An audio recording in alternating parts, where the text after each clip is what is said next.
Let's talk about this basketball tournament. How excited is the school to get behind something like this? You know, this has been a long time coming.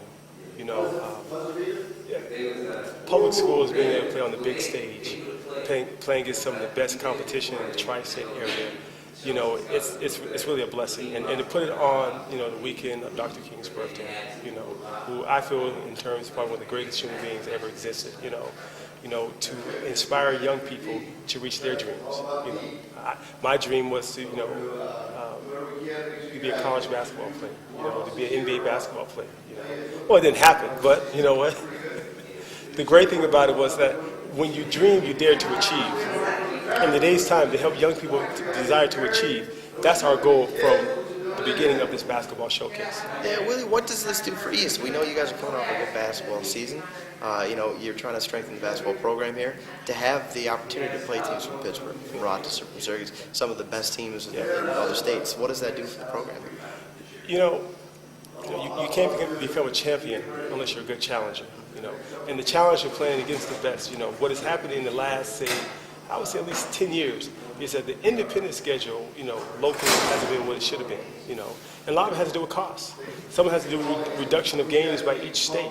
You know, the great thing about this is that we're going to be able to attract a lot of good teams to come in because of our proximity. The Cleveland, Buffalo, Pittsburgh, Rochester, Syracuse, Niagara Falls. The great thing about it is that when you're doing a showcase, unlike a tournament, you can have as many games as you can put in possible. And as I've been studying showcases across the country, some start at 10 o'clock in the morning all the way to 12 o'clock at night.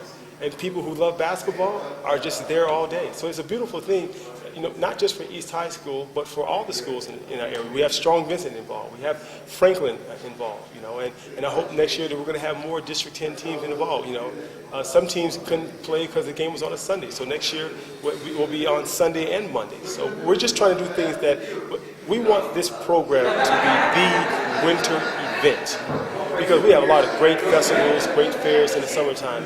But I want this event that people say, hey, that program there, boy, there's park basketball. Next year we'll have educational programs involved. We'll have entertainment programs involved. You know, so this year I feel we're starting off small. We're earning our stripes, but in the end, you know what? I think it's going to be good for the young people in our region. What local schools are competing? East Side, Strong Vincent, and I would say Franklin out of District 10. And what time is this happening on Sunday? It starts at 1 p.m. The first game will be Franklin, PA versus Pittsburgh Westinghouse, and it's going all the way to 10 o'clock. You know, we're going to have games at 2:30 between Rochester East versus Pittsburgh North Catholic. Then we're going to have a 3-point contest. After that, we've got East Side girls playing against Pittsburgh Westinghouse girls.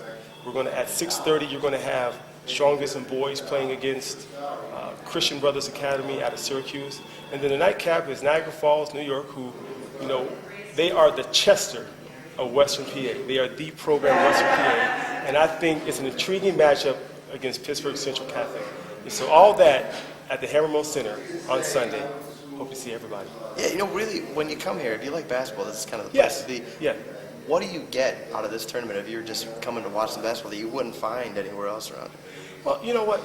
I think we have strong local matchups. You know, when you start talking about, you know, General McLean versus Strong Vincent, Prep versus McDowell, it speaks for itself. But there used to be a time that, you know what, it was a norm for Erie teams to play teams from Cleveland, Buffalo, Pittsburgh, Youngstown, Rochester.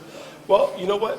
That's not happening as much. You know, my thing is that, you know, for some 6th, 7th, and 8th grader to be sitting in the stands and say, hey, I could be playing in this in a couple of years. See, that's what's beautiful, you know, and that's what we want. You know, my thing is that we're bringing competitive basketball into Erie on a greater capacity.